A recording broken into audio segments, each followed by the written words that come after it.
I've learned to think about population growth not as an isolated phenomenon that runs itself, but as part of a system that really has four major components. Population is one, economics is two, the environment is three, and culture is four. And each of those four spheres of understanding interacts with all three of the others. So I think of these as a triangle: economics, environment, culture, and population on top. Now, if you're an economist, rotate it and put the economics on top. Or if you're an ecologist, put the ecology on top. But they all interact. And although people think the growth of the population is surging, actually there are at least two different planets on the Earth.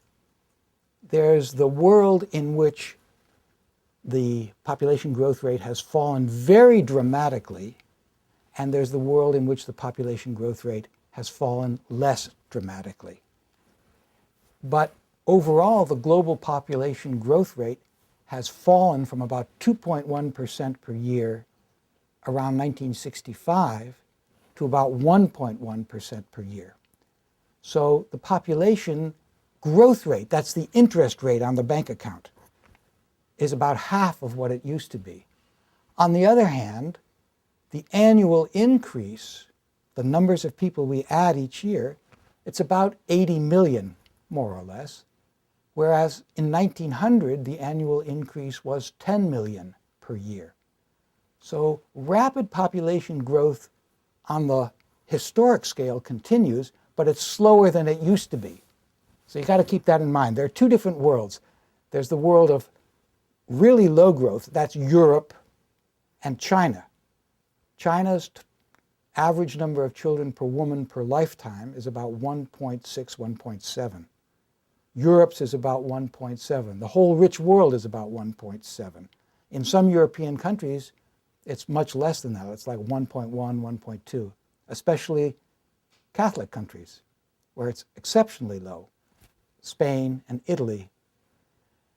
And then there are the countries in sub-Saharan Africa and in the Middle East where the number of children per woman is very large. And the factors responsible for that is probably what you're having in mind. And we believe that it's a low status for women, lack of job opportunities, lack of education, lack of independence for women.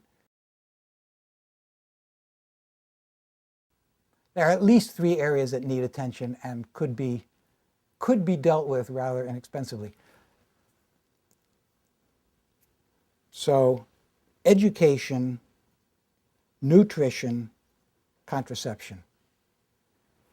I think we need to assure that every child in the world gets a good, not only primary education, but a good secondary education. And what good means should really be decided within a lot of different cultures, but I think it should include recognition of the diversity of human values, recognizing that other people have different values, and that in itself is a value, but that I think is a universal value, recognizing that other people have other values. And people should have a scientific understanding of their own bodies. How does my body work, and how does that person's body work, and what does it take for health? So that's education. And how does that relate to my earlier interest in population? We know that on the average, more educated women have fewer children. It is not true in every society, but it is true statistically across all societies.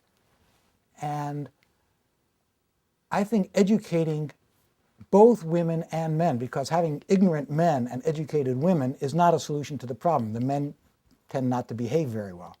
So educating both boys and girls gives them options that are alternatives to childbearing.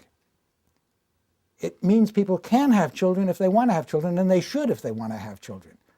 But it means that childbearing is not the only route to status, the only asset that a woman can have for herself. If she is uneducated, the only thing she can do is have children and hope that they'll take care of her in her old age. And having other capacities gives her other options. So education is one. I've spoken about nutrition. I can't understand why there is no news about the fact that 1 billion people are hungry every night when they go to sleep, and that we have the food to feed them and we don't get it to them.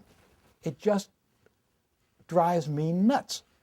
And so this is a second area. We should feed the people we have. We have the means to do it, and we've got to get them the capacity to eat.